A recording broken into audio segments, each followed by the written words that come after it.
Sports Business, and real thrilled you guys have joined us today here. Looks like Joe Ediboden is. Looks like you hit all the right buttons there, Joe, to be able to join us live from. Where are you joining us from today, Joe?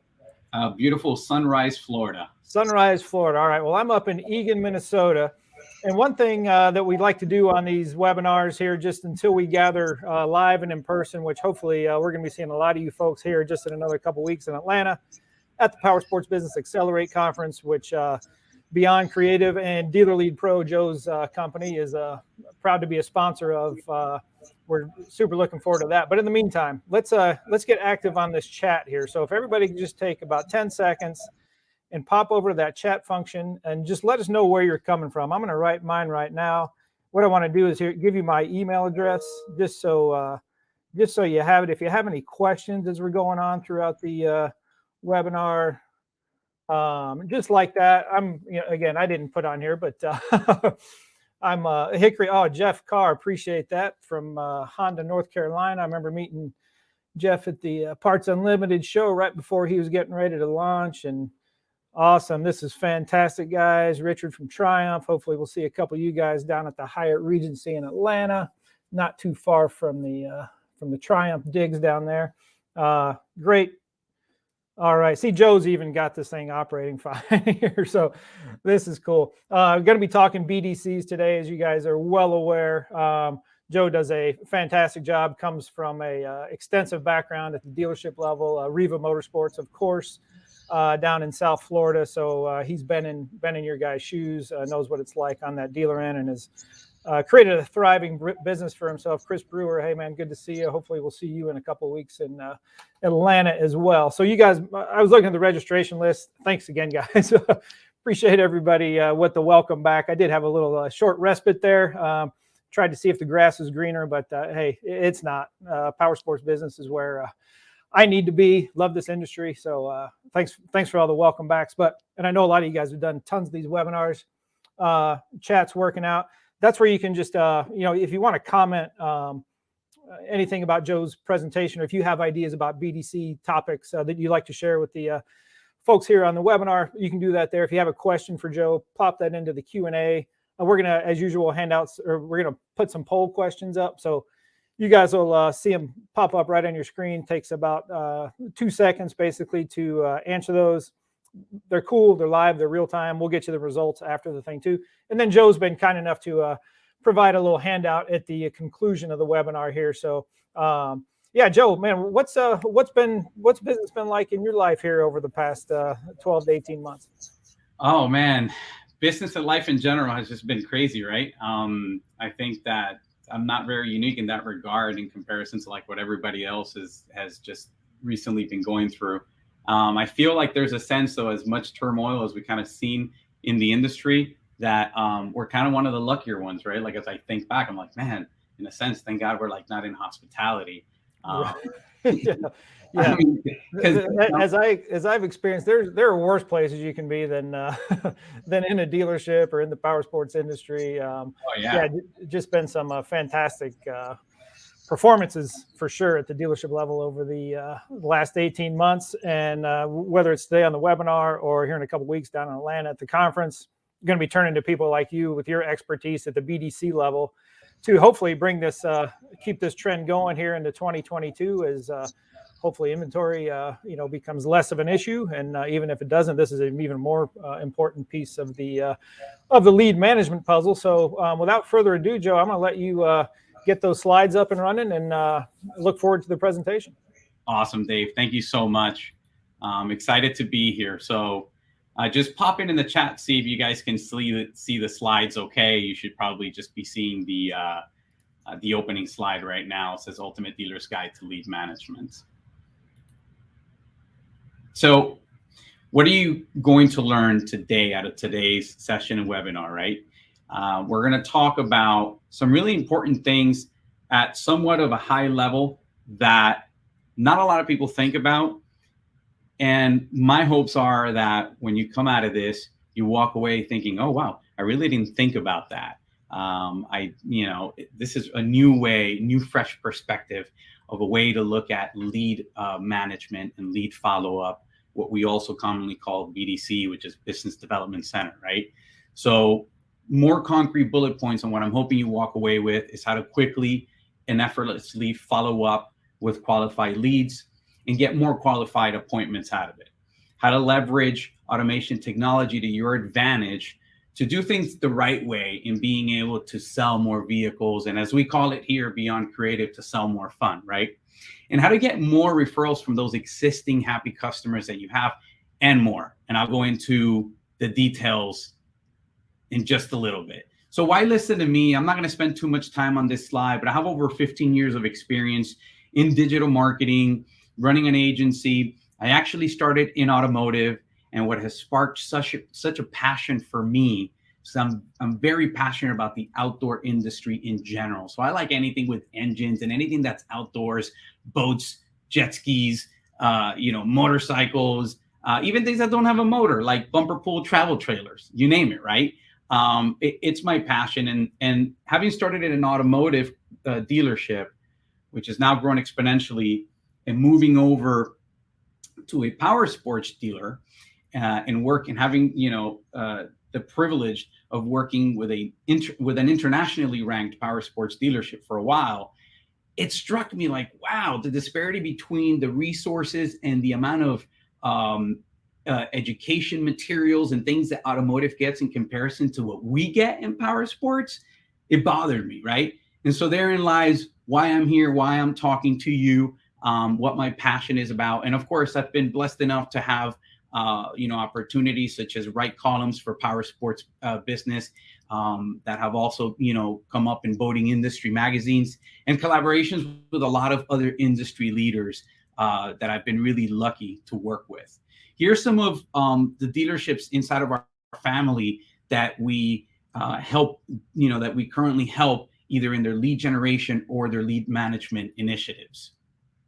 So what a lot of those dealerships, when they first kind of approached me, had that you may be like and that you may be experiencing is that if you're like most dealers, you're probably thinking or going through the fact that maybe your sales staff is too busy to follow up on leads. Or maybe perhaps you don't feel like you get nearly enough appointments from the hard-earned leads that you get. Perhaps you get appointments, but they don't show up. Or one of the latest ones that you're likely just cringing about is when you get people that, I don't know, are calling you and they're calling like another 5 or 6 or 7 or 8, other dealerships, and they're probably about a 10-hour drive from you. They're never going to become a repeat customer because they're not going to take that drive, but they're just like smiling and dialing and calling every dealer to see if they have a particular vehicle that they want, right? So I'll get into the details a little bit more down the road, but this could be something that could be demoralizing for your sales staff. Maybe perhaps, the process on how you handle a large volume of leads just isn't very good, right? And you feel like it kind of breaks away. So here's an actual case study from a dealership of ours that we've helped generate, thousands of calls. And I always say at the end of the day, well, did that really matter, right? Because this speaks to something that's very interesting, which I kind of call it the lead high. And it's something that I'll get into more details about where, and by the way, this is coming from somebody who runs a marketing agency where the vast majority of what we do is help generate leads from a dealership. So it's probably a little bit eye-opening for you here, like, wait, this guy does what? And he's saying that lead generation isn't the end all be all. That's exactly what I'm saying. I say, okay, the marketing worked, but did it matter? Reason why is because essentially what you do with what you're generating is going to, at the end of the day, matter more. You don't want to just keep, pushing leads after leads after leads. So here's where the real problem comes in about those pain points that I mentioned to you just a little bit earlier, right? This is an unbelievable number. 75% of dealerships are going to start to lose customers when they take longer than 60 seconds to get back to them. Now, you're probably keen on the fact that the brand or brands that you represent have gotten a little bit more, I don't know that I would say stringent or strict, but they definitely conk you over the head about, oh, your lead response times need to be quicker. And here's the thing, they're right. The thing where for me coming in as a dealer advocate that I can tell you that the position that it thinks to be on where you are, or where you may be at, is that they don't tell you how to fix it, right? And so that's something that we kind of have to bridge that gap. And that's what one of the biggest things I'm accomplishing, that I'm hoping to accomplish out of today's session. So let's put it in a little bit of a different way. Over 50% of sales, total sales, are going to go to essentially the first dealership that responds to those leads.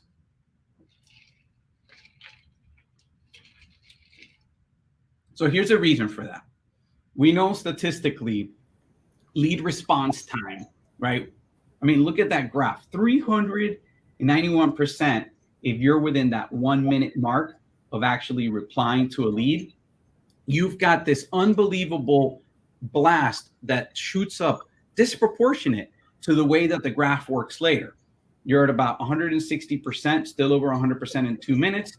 And when you start hitting that, 180-second mark, so right about 3 minutes, you start leveling out at about 100%. Now, here's something that's interesting that kind of furthers along some of the struggles that you may be experiencing. Real statistic here, 75.2% of reps make fewer contact attempts that they think they do.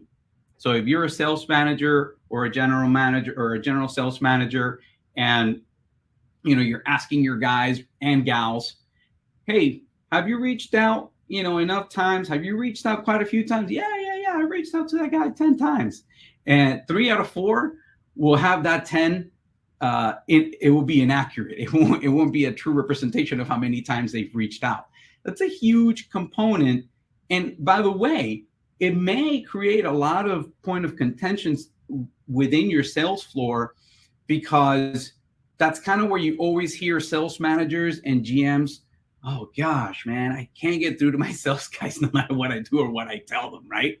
So that's an important aspect, an important component, is that metric. Now, we also know statistically. Joe, I want to interrupt you just for, I think it'd be a good time to launch that first poll question just about how are dealers keeping up with the communications with their. Let's do it. I think that's great. So if you guys could just, I know I've always got about 3 other tabs going when I'm listening to webinars too. So if you could just hop back to our tab here for a second, that'd be fantastic. Just got a quick poll question that you'll see popped up on your screen. If you wouldn't mind just taking a look, what CRM or communication tool is your dealership currently using? And you'll see these responses popping up here in real time. So that's always a cool feature. And we'll, as I mentioned, we'll get you the results of all these poll questions here when we send you the link to the recording that you can share with your staff, colleagues, whatever. So, so Joe, I mean, as you see here, there's a pretty good mix. E-leads, though, among the list, seems like they're doing pretty well as Lightspeed Evo. I mean, is this kind of what you see just in the dealerships that you're in, this different mix of brands? Definitely. I mean, we know that, Lightspeed Evo, who's owned by CDK Global, has like an enormous market share.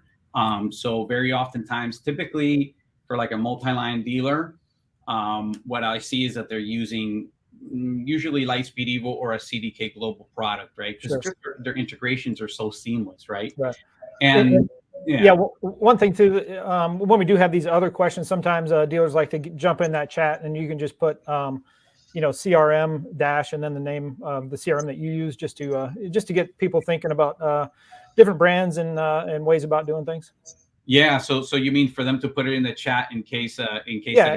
If theirs isn't listed. Yeah. Yeah, absolutely. Because it'd be interesting to know. There may be some, some more obscure ones, and I think that just as a quick pointer, it doesn't necessarily matter which one you use, right? Because a lot of people may think, well, it's they see it kind of as like the silver bullet, so to speak.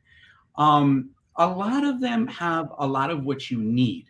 I think the most important, real critical thing is, and we're going to go over, is the concept on how to really utilize them, right? So in other words, the methodology of what these tools should really be able to help you, because I'm sure you've heard of, the term garbage in, garbage out. And that's kind of how it is, with software and with CRMs. You can have an amazing, really powerful one, but is your sales staff really truly adopting it? Are they taking it in? Are they trying to use it? Are they trying to make the best use out of the training that's available to them? That's going to be an important component of which one you actually, use. And that may be something that when you're thinking about different CRMs, okay, what kind of training material does this one have over the other one? Right. Yeah. Yeah. And it looks like, thanks guys. Royce and William on the chat. Traffic Log Pro is on there. Yeah. And, right. And we also have a Dealer Lead Pro. There you go. Nice. I'm glad to hear that. Although I tell you, I'm not going to try to say, particularly, just go Dealer Lead Pro. Even Dealer Lead Pro's got all these awesome, bells and whistles. But that's part of what I'm trying to get across today, which is don't be so enamored by the bells and whistles, just really by the methodology, how to implement it and make sure it works for you, essentially. All right, cool. Yeah, we'll be back with another poll question here as you get going there, Joe. Awesome. Cool. So that brings us really to a good point. And CRMs are going to fall squarely within this topic, right? Which is that we know that the average sales rep gives up on contacting a lead after just 1.3 contact attempts. And that's minimal considering that, and I'll show a few supporting graphics in a second. When you really think about the aspect that the sales process doesn't really get started anywhere between 5 to 7 or 8 touch points, where like the sales process actually, it's like the beginning of it, right? When you think about it, it's like, whoa, 1.3. I mean, we're in a very low percentage there as far as like bridging the gap on how many times, we need to contact this person. So I'm going to kind of tie it in as to how to be able to, because it's a huge gap, right? Huge difference between 1 and 9. I'm going to give some pointers as to how you can do that. So here's why we know what we know and why it matters as far as number of outreach, right? We know that your conversion rate as far as like a close sale doesn't go above the 90s up until call number 5 or so. Call number 6 gives us a 93%. So you could see how many efforts it takes. And going back to that last slide where, I mentioned to you that the average rep gives up after 1.3 contact attempts, it's a huge gap, essentially. So I want to tell you a little bit about just a little bit of a story here with regards to a marketer, famous marketer called Dean Jackson. He discovered a very interesting study that was done at an enterprise level of the way that leads are responded to and what the buyer's behavior is like, right? And I think that if you really think deeply into it, all of us can relate to this aspect of how we purchase and what our journey is like. But when we look at things in this manner, of the way that it's put on this slide, it's very eye-opening, right? Because what that research, what that study that Dean Jackson discovered tells us is that of those who bought within 18 months, only 15% of them did so within the first 90 days. Now, you're going to hear me talk about this because I'm going to add 2 terms in here that are very critical. And you're going to hear me about you fishing in a Red Sea and you fishing in a blue ocean, right? And the 15%, it's going to be that Red Sea, that red ocean. And the 85%, which is, by the way, where the vast majority of your revenue, of the revenue that your leads will generate, that's the vast bulk of that revenue is going to sit there. And here's the beautiful part about it, that when you make the necessary tweaks to implement and fish inside of that ocean, it's a blue ocean, meaning almost no one fishes there. It's filled with tons of fish life. I mean, because the concept that I'm going to talk about today, even within the lead management, lead follow-up, BDC, whatever you want to call it, aspect, that component of it, of the other 85%, which purchased 90 or more days away, it's untapped. It's untapped. And so you're going to be there pretty much almost by yourself. So instead of being so much like pain point focused, I want to kind of really move it along and go to talk about the 3 main lead management strategies for success for your dealership. So let's talk about number 1. Joe, before you get rolling here, I'm going to get one more poll. You kind of touched on it a second ago. I'm going to launch that now. What does your team struggle with the most? So getting back to leads on time, following up enough times, or getting enough appointments. And we have another option as well. So if you guys could just, again, hop back onto the webinar tab here for about 3 seconds. Just answer that poll question for us. That'd be cool. If you have a other answer, just if you want to include that in the chat, that will be helpful as well, just to make sure everybody's sharing ideas and doing what we can to make each other better here on the webinar. So yeah, Joe, this is kind of related to that slide you had. Pretty apparent, following up enough times. I mean, that goes right back to that slide about the number of times that the sales staff thinks they're following up with versus the actual number. Yeah, right. The number 1, the perceived times, right? That they think, oh, I called that guy 6 times, that's a dud. Yeah. And then versus like the actual number of times that was contacted, it's really crazy. So that looks to be like right now it's about the winner, right? Yeah, 12%. Exactly. Yeah. It was also, I mean, getting back to leads on time, 1 out of 5, and getting enough appointments, 1 out of 4. So definitely appreciate everybody taking a couple seconds there. Joe, I'll let you get back at it.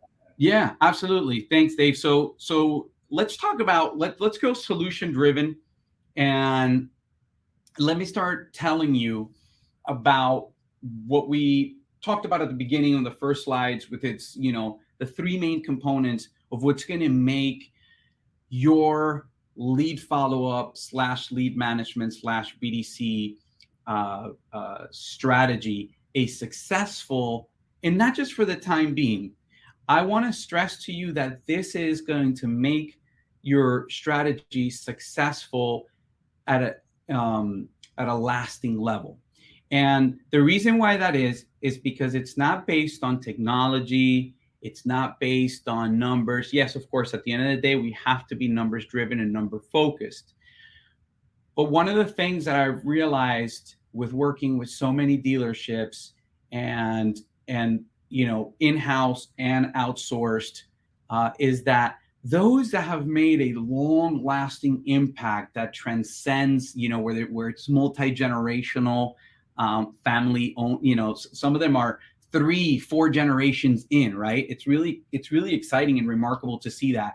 And I've noticed that they typically tend to have one major thing in common, even if their follow-up strategies aren't perfect and it has a bunch of gaps and holes.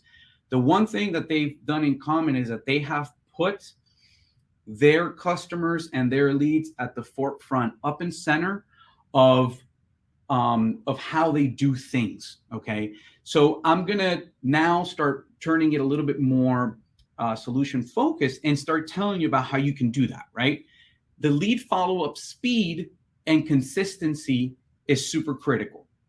You heard me talk about earlier with regards to the importance of you being able to reach somebody who puts in an inquiry. I'm not just talking about like, oh, well, somebody called, your store and they left. I'm talking about like you got an inquiry from the manufacturer's website, or you got an inquiry from your website, or from Raleigh, or Psycho Trader, or ATV Trader. Any of those, what you want to be able to set yourself up to be able to accomplish is have an automatic call to your dealership, right? Because here's the reality of it. When left to human nature, it's going to be very difficult to you to be able to rally all the troops to be able to call within a minute to 3 minutes. We know realistically there's a couple of components, and I can go off on the weeds here all day long with regards to one, you may be having an unrealistic expectation of having your sales guys do it. I am of the proponent, and one may say, well, that's a little biased because, you offer lead management services. Yes, but hear me out. I am of the proponent of having a a person that is dedicated, right, to immediately following up with those inquiries. But here's the kicker: whether it's in-house or outsourced, it doesn't matter. Just having somebody who is at the forefront, and I'll explain to you why that's so critical in being able to leverage those middle numbers that are going to make an enormous difference for your profitability and for your, for your top line revenue. So whether you do it in-house or you outsource it, very often, because of the nature of what your sales guys are doing, they're building relationships on the floor, they're delivering vehicles, they're desking deals, you name it, right? The lead becomes that lead that comes in from the internet, which you've probably paid a lot of money for. It becomes this intangible thing that they don't see.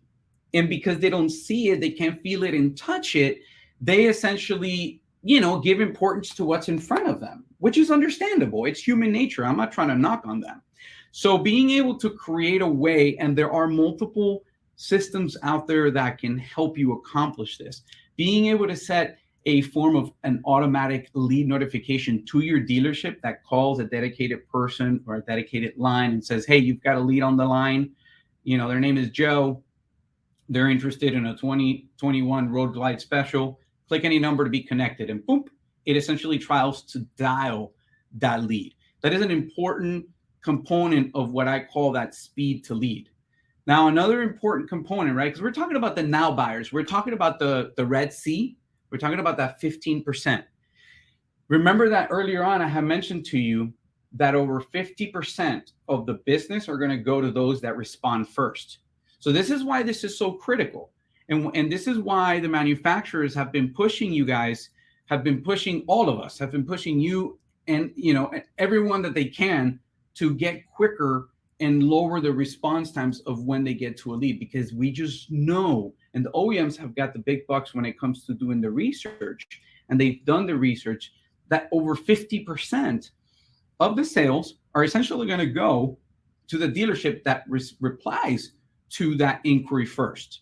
So what's another thing that we're going to do in order to make this successful, right? Because obviously the first call, or even the first few calls, as you saw within the last few slides that I showed, those aren't going to be enough.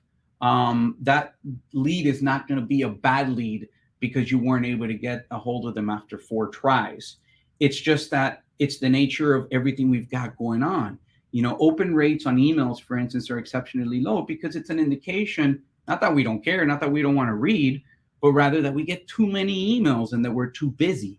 So, 1.3 average contact attempts falls very flat on its face because of the fact that we just know, because of the lifestyle. And listen, you may be a dealership in Arkansas, and that may be vastly different to a dealership in New York, right? But still, the way that, we've known that statistically, it's not good enough just a couple times. So what comes into play is whatever CRM or system you use, you want to incorporate as many components as you can onto your strategy, right? And building out a strategy that include various methods of communication. I've got a slide in a second, I believe, that's going to show you the importance of multi-channels. I call it, in the most simplistic forms, meeting customers and meeting leads where they are at.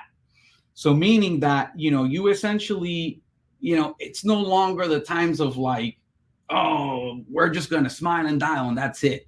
I've got a really interesting anecdote of a customer of ours that has had 2 locations, north and south, and the north was more like old school in the sense of phone. The South store, same ownership, by the way, same brand, just 2 locations and a very similar demographic because within the same city, but one was in the north of the city, one was in the south. And the South one was more well-rounded. They were more evenly spread out between calls, emails, and text. And ironically enough, if you had to guess, who would you have thought will fare better? And it was actually the South store. And the reason is because if all else fails from what I'm saying today, and you just walk away with one thing, walk away with this: meet your customers and your leads where they are at.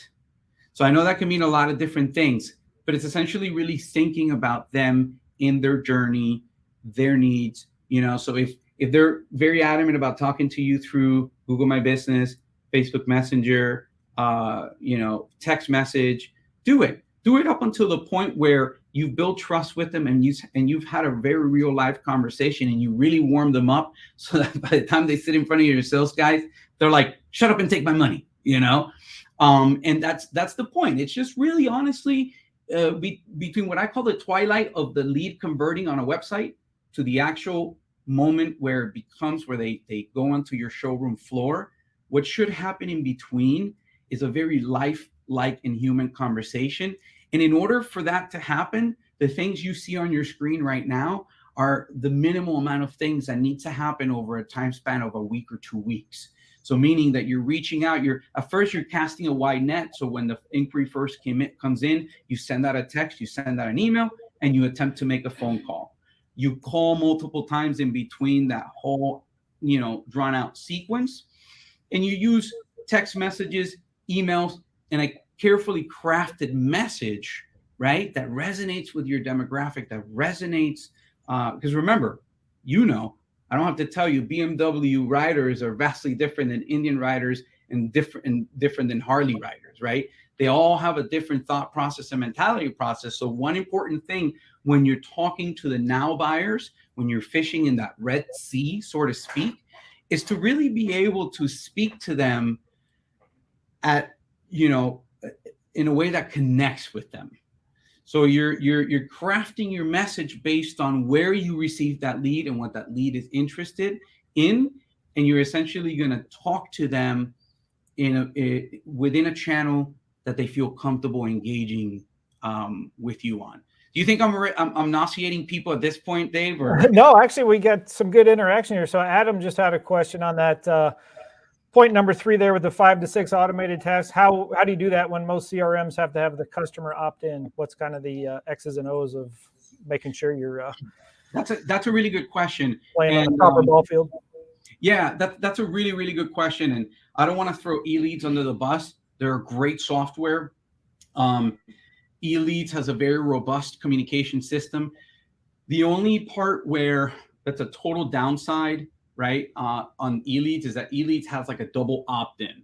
I would encourage you that when you actually go through being able to vet out the best working CRM for you, that you find something that essentially what you do is you have a disclaimer during the opt-in process, meaning when the lead is submitted, right? CycleTrader, Rollick, even the manufacturers, they're all going to have their own disclaimers saying that once you hit submit, you're essentially agreeing to be marketed to, blah, blah, blah, blah, blah. What you have to make sure, to more directly answer this question is that you've got to make sure that you do that on your website too. And it's not very difficult. All you really have to say is, and I could later on, if you email me directly, I could later on show some live examples, some screenshots and stuff like that, where like all it really is just a small disclaimer right under where they submit the lead, that it's saying that they're allowing you to text them and to communicate with them via email and phone calls as well. And then also, just while we got a little pause here, just want to throw out this next poll question. If you guys wouldn't mind just taking another 10, 15 seconds. How do you handle your lead management? We were talking about it just about 5 minutes ago or so, either in-house, outsourced, or for some of you, it may be a question of what is a BDC. So if you wouldn't mind spending a little time on this latest three response poll, you got 3 options here. So it looks like, Joe, it looks like so far we have a partisan crowd of. We just got one. Yeah, fantastic. And then,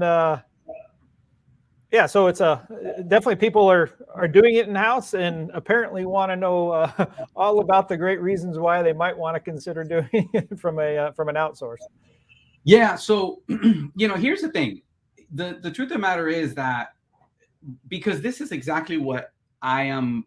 I hate to use the word preaching because I don't want to sound preachy, but what I'm here to scream at the top of a mountain is essentially that, I would like for you to think about this in a way that it needs to be done, not so much, whether they should go outsourced or in-house, but whatever the method is that is done, that you make sure that if you go with an an outsourced provider, that you make sure that they include some of the biggest components of like fishing in the Red Ocean and the Red Sea versus fishing in the Blue Ocean, where 85% of the revenue of the leads of the revenue that's going to be generated by your leads is going to exist, and practically uncontested, because out of how many dealerships we come across and we help, an unfortunate number, and it's very high. When I'm telling you very high is almost in the 90s, aren't really thinking about and fishing in that 85% that's uncontested. So the biggest thing that overall for that, for today, that I'd like for you to walk away with is, hey, if you're doing it in-house, is okay, well, on the technical component, how can I improve and use technology to my advantage so I give less busy work to my guys or gals? But then it's the concept of, am I just leveraging that 15%? Am I thinking, for later on down the road? And that's going to be something that is going to be critically important into building something that I believe will transcend. So you heard me talk about some of these bigger dealerships that have made an impact, as I like to call, a business that leave a legacy. They stand the test of time, such as Riva as an example. Good shout out to them. It's because they've understood a certain aspect, which I want to tell you and talk to you about. And you heard me briefly mention a little while ago, which was meet them where they're at. Well, what I want to really tell you within the next few things that I'm going to present is really putting the customer and the lead at the center. So not just obviously being able to communicate. If you look at the slide that's in front of you right now, okay, it's like, why is automation or the multiple use of channels important, right? Because it increased the contact success rate by 161%. That's just kind of a number on the screen, but if you took it and you just dissected it and you thought, okay, what's the bigger thing that this is telling us? It's telling you that meeting them where they are at is fruitful. Why is it fruitful? It, lowers the barriers of entry. It lowers the resistance. It builds trust factor. It makes people feel safe and they want to talk to you.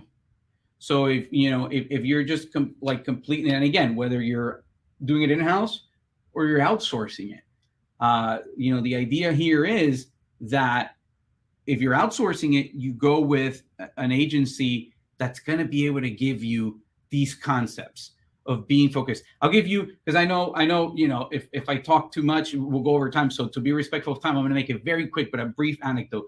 Just recently, I visited one of our dealerships that they've been, we've been doing lead generation for them forever. And they're kind of having this communication issue where you're starting to see their Google reviews mirror, oh, I wasn't able to get a hold of them, oh, this and that. That's when you start really realizing like, oh crap, I may have a problem here, right? As far as communication and the user experience. And so I went in there to say, hey, listen, have you given any thought to us possibly working together on a lead management, lead follow-up BDC basis, right? And then one of the key individuals said to me, I'm going to tell you about the problem I have with BDC. And I said, okay, come on, lay it on me. I want to hear it. And he said, the other day I went to buy a truck and, I did shopping in 2 or 3 different dealers. And he said, I think he ended up going to 2. And both times, and this is super important, both times he started a conversation online. He told them about what he was looking for model wise, how much, he was looking to pay, pricing, etc. And he says, Joe, it was time for me to go into the dealership, and I got there and they had no idea who I was. They didn't have my appointment, and I had to start all over again. And I hated that. And I'm never going back to that dealer again. And I said to him, you know what they missed out on? They did one part great, which was getting the appointment and getting you into the door. but they forgot about you. They forgot about your experience, right?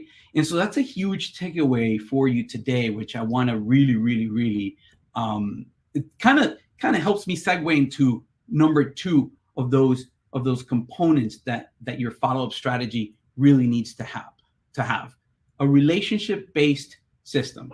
So this is kind of just my own term, right? It's not anything that you'll find out there on the internet, but it talks about the really putting the customer and the lead at the center of what you're doing, right? Once you've determined that, okay, this particular bucket of leads, I can tell they were not the now buyers. They were, there wasn't a much more sense of urgency. By the way, let me tell you something and share something with you real quick.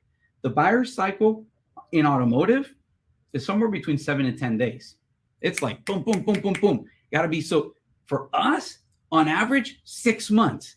And remember what we talked about just a little bit earlier with regards to that 85%, which is a blue ocean that's uncontested, right? Nobody's fishing there, but you just have to put yourself there. So the putting yourself in there, right? I've got some stuff on the screen right now that talks about a little bit more of the technical components of how you can do that. But I don't want to spend too much time on like the technical jargon, because, what I want to share with you is the bigger concept of, not falling into a couple things that are important, not falling into the lead high, as I like to call it, where it's, okay, we're going to solve everything by adding more leads, but instead really realizing, okay, let's get the most out of the current leads we have. And then brings me to a very important point, which is in getting the most out of the leads you currently do have, that also means that after a 90-day period, you've got to understand that probably a good chunk of revenue is still going to remain there, but you have to work on it. You have to put yourself in that position, right? Where you do some of the things that are bullet pointed currently on this slide, right? Nurturing that relationship with ongoing marketing emails. And I'm not talking about bombarding them. At this point, you kind of take a step back. You already kind of, did your thing for the first couple of weeks. That was much more on point, a lot more aggressive, and there was a sense of urgency. Now it's a little bit different. Now you're just not disqualifying and saying, no, that's a dead lead. No, that's a bad lead. And you're saying, let's put them into a marketing bucket where what you're really telling them is, if and when you're ready, we're here for you. So it's the if and when you're ready approach. And you do that multiple ways. Invite them to events that you're holding either in person or digital. Put them in a slower trickle nurturing campaign. Send out marketing emails to them. Heck, even use direct mail. As much as I'm a huge proponent for digital, direct mail still has a place. Quick shout out to Powersports Business. I love their format. Being able to get that print magazine, newspaper size, and even better because it doesn't get you dirty like a newspaper does. It gets to get your fingers dirty like newspaper does. So just whatever way you do it, just think about the long term. And this is really going to help you build something that it substantially withstands the test of time, right? So with that, I don't know if you want to pull while I take a quick drink, or if you want to take a quick pause there while we go to the last one, number 3. Yeah, let's go ahead and if you guys could just hop back on the webinar tab here for a second. Just we got 2 more polls. This is one of them. Does your dealership currently have a lead management strategy in place? So Joe's been talking all about how effective they can be. We just want to get a feel to make sure we're all on the same path here. That it looks like that's definitely a case where there's a handful of dealers are thinking about it. Couple just implemented. So got a good range here. So just implemented it with a couple, established a while back is obviously that's a great sign. Hopefully it's been beneficial here in the past 18 months for you. No, but you plan on having one. That's also a positive sign. That means you're looking forward to 2022. And then if you come down and join us in Atlanta here in a couple of weeks, Joe will be more than happy to tell you how to implement one firsthand, live, and in person. So, and then another one, I know we'd like to have one. So, yeah, this looks like, 3/4 of the attendees say it was established a while back. So then after that, a little bit of a mix. Yeah. So I would say, if you are one of the ones that in that 75%, in that 3/4 that you established a while back, I would just challenge you to say, okay, how do these, how does this methodology that I'm learning today, is it there, right? Is it there? Are we passing on, first of all, are we giving importance to the speed to which we get to the leads? Are we sending out enough of a wide cast net to see where they want to communicate? Are we then following through with communicating during that line? And then, subsequently, do we have enough touch points? And again, it doesn't matter which tool you use. Some are better than others, but it's going to matter to what your team is going to adjust and what's available to you, what's viable and reasonable. So those of you that established it a while back, if you're one of those that you established it a while back, I would encourage you see, okay, is this included in my plan, and what I currently have established in my strategy? And if you just implemented it similarly, right? Like kind of compare and contrast. And for those that that essentially don't have one but plan to have one, I would encourage you to really use this as a roadmap. Take it and then just kind of go and break it down as, okay, what am I going to do in each of those sections, right? So we'll go to Joe, just before you get going here, sorry about that. Adam just had a quick question in chat. Just asking about your guys' product. Do you have standard workflow with auto emails available to purchase that you guys implement? Yeah, so that's a great question. We don't typically just have the workflow where we can sell it to you, but I mean, I'd be happy to talk about something, whether there are any resources that I could provide at no cost, or even some that may be a little bit more intricate that we can put together for you, for something that's just really more representative, of just getting a small compensation for it. My biggest thing is giving you as much training and as much material as you possibly can get. But to more quickly answer your question, yes, we do have materials, because we kind of start out the way we start out when we're implementing lead follow-up strategy at your dealership, at any dealership, is we started with the basics of a roadmap that we already know has been proven and works. We go intensively during onboarding, and we understand the way you operate. I'll even very often go to dealerships myself to soak in the culture. My team does multiple onboarding calls, understands, as an example, somebody in Arkansas, like the demographic, the lifestyle may be at a slower pace than like a dealership that their demographic is in the middle of LA or New York City, right? And that's a busier, more hustle and bustle. So your follow-up for both of those, contrasting, are going to be different. They may have more space in between. The verbiage, for the most part, you'd be surprised to how uniform it is. What you have to make sure in the verbiage is that what you're including in there speaks to them in the sense of really being able to have the things in there that they're interested in, right? And that, again, goes right back to the point of meeting them where they're at and putting them at the center of things. So I hope that answered that well. Cool. So number 3, right, which is a critical component. I'm not going to spend too much time on this, which is valuable reporting, just because it's a little bit more of the we could call boring side of things, depending on which way you look at it. I love numbers, but that's just me. And so if you don't love numbers as much, I don't want to bore you with this. But when you really think about it, I mean, as this last slide says, reporting is going to be feedback that validates our assumptions. So we're working on an assumption that, as an example, if you want to test the theory that I'm sharing with you today about that 85%, of the uncaptured in that blue ocean, right?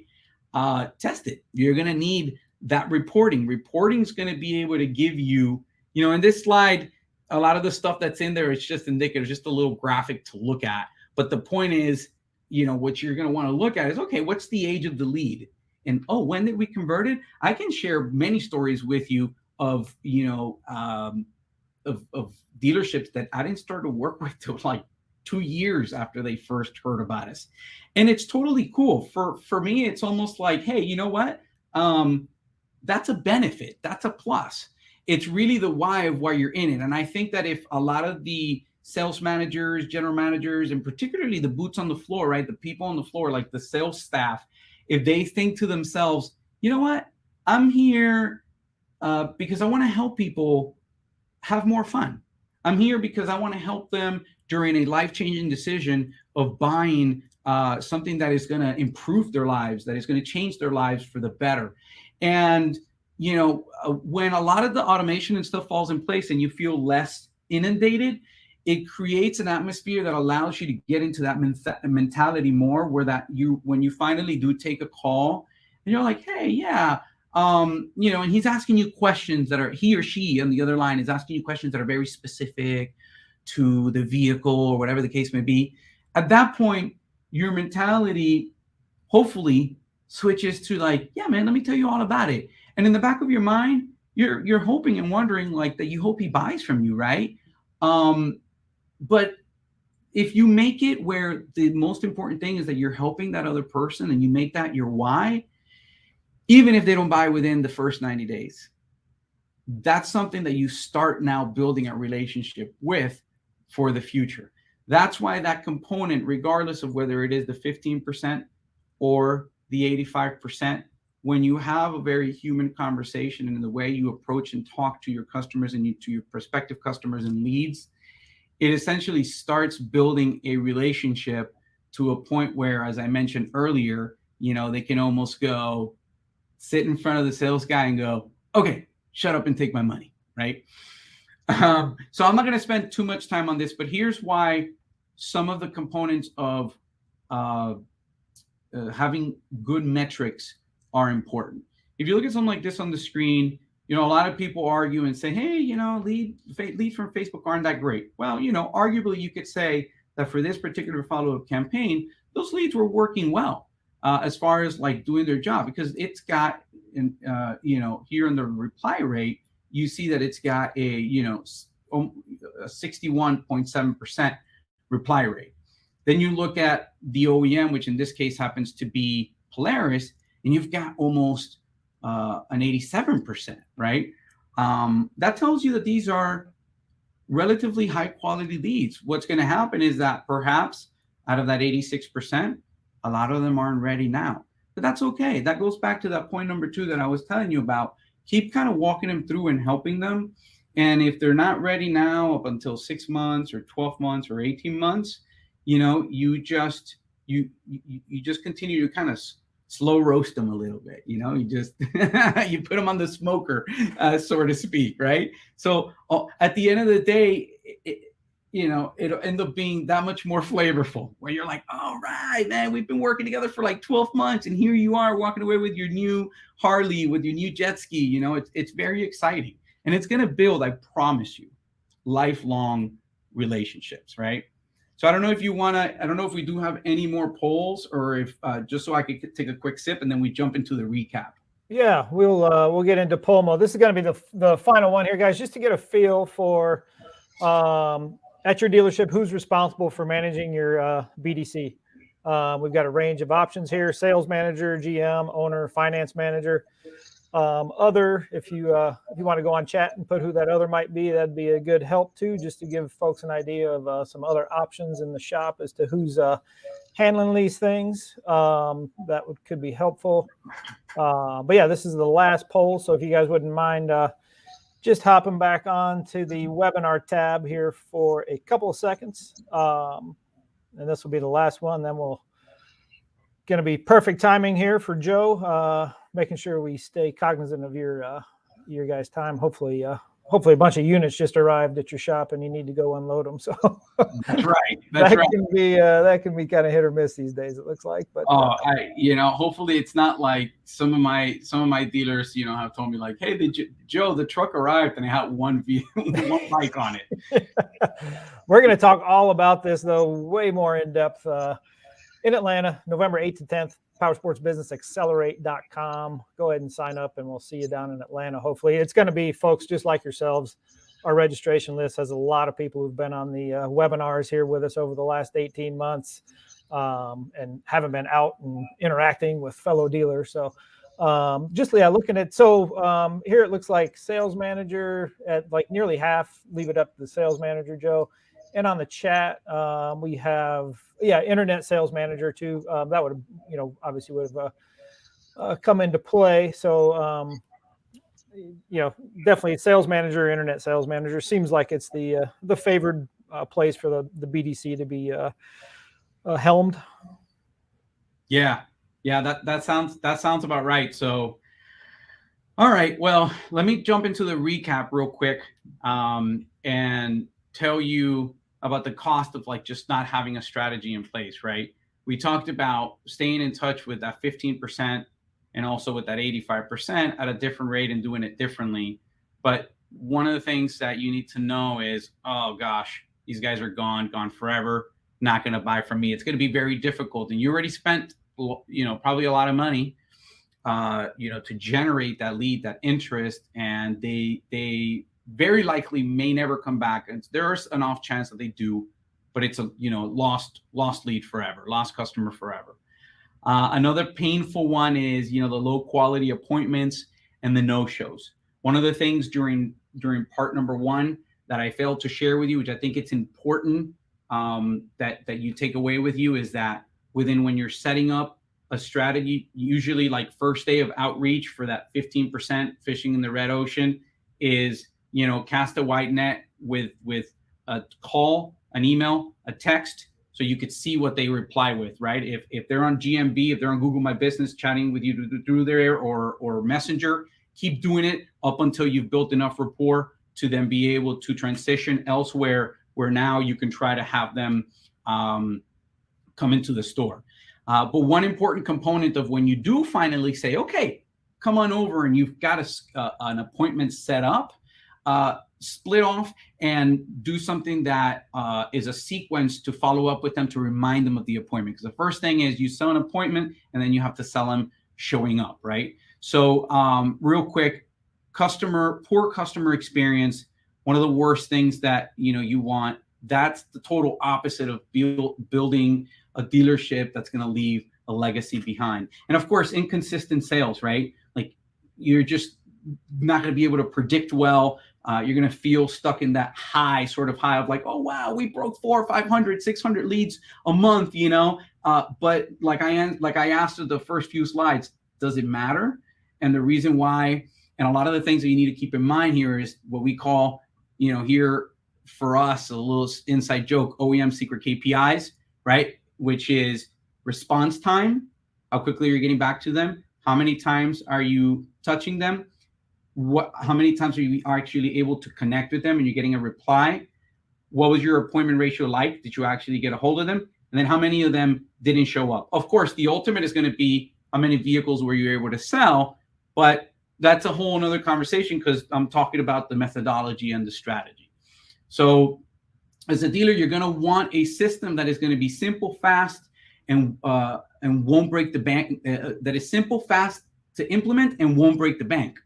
You want something that can scale to a number of customers quickly and effectively, and that it addresses the 3 main elements of the effective lead management. Why? Because having that number 3 that you see on your screen right now is what will allow you to be able to scale that system. So remember, not getting stuck in the high of, oh my gosh, we've got 600 leads. A lot of us have seen it just because of COVID, right? Without even trying to throw more money in marketing. I think it's something like internet leads, at least as of late, have been up 300%, right? But this is the core of what you want to have in place to be able to handle that. So what happens when you implement the right strategy? You're going to get steady quality appointments over and over and over again. You're going to be able to scale the referrals from existing customers because they're going to be truly happy. They're going to feel like you care about them. And I guarantee you that you're going to dominate your local market because the vast, vast majority of dealerships just are not doing this. So if and when you're ready, because notice I'm saying if and when, I'm using the same strategy that I'm telling you about. If and when you're ready to take a deeper dive, here's how you can book a brief chat with me about it. And you can essentially just visit joe@gobeyondcreative.com. You'll get my real-time calendar availability. You can shoot me an email at joe@gobeyondcreative.com, or you can also shoot me a text at the number that's on the screen. Well, fantastic, Joe. Just one more thing Joe wants to make sure you leave with. As you can see on your screen now, you can go ahead and download his phone playbook that he's sharing with you. It's a nice, it's what, 5 or 6 page PDF of different phone approaches, Joe? That's right. Yeah, it's got some stuff in there to make the conversation very human. Just, very much like you're kind of talking to a friend. And again, it speaks directly to making them feel wanted, making them feel heard, that you understand their needs and wants, and how to just not be nervous about it. If you take that PDF that's on there to heart, I really believe it's going to make, I know that it will make your lives a lot easier. It'll lower tensions, and just create these shut up and take my money, customers. Fantastic. Well, Joe, nobody left, so that's the one thing we always like to see when we have our webinars. So, man, appreciate the time and energy you put in this today. I think we all left a lot smarter about BDCs and how to handle leads. And as we talked beforehand, because you hit the attendance mark we're looking for, what I want you guys to do, if anybody's interested in coming and joining us in Atlanta at the Powersports Business Accelerate Conference, it's November 8, 9, 10. It's all kinds and shapes and sizes of dealerships, most of them just like yours. Joe has agreed that he's gonna foot the bill for the first 5 guys who are interested, gals. If you just shoot me an email after the webinar here, it's just you've seen it 3,000 times, probably dmcmahon@epgmediallc.com. I'm going to go ahead and put it in the chat too. But for anybody who's interested, we're going to pick up your registration fee. So just if you're interested, you can go to powersportsbusinessaccelerate.com. It's going to give you the full lineup of speakers. One of them's on here. Steve Jones is going to be doing some great presentations on parts and service. You'll be seeing his video preview here coming up pretty soon. So if you're interested, Joe's going to foot the bill for 5 of you to not have to pay the $395 registration fee. So, man, we appreciate that, Joe. Just don't bring the whole service crew and all that. Yeah, exactly. So yeah, then we'll be in today's e-newsletter. Make sure you check it out. It's got the full schedule. So there's a range of topics: parts, service, sales, F&I, and all kinds of other digital related things. Not too dissimilar to what we're talking about here today. So yeah, Joe, again, appreciate everybody joining us. It is time to wrap up though, and Joe, once again, thanks for everything.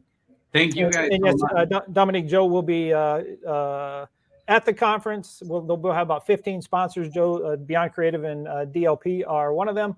So he'll be at their booth and engaging in the sessions as well, sitting with the fellow dealer or fellow sponsors and stuff. So as we wrap up, if you just want to hop on that chat, and if you have any final comments, those are super appreciated from both me and PSB and Joe and Beyond Creative and Dealer Lead Pro.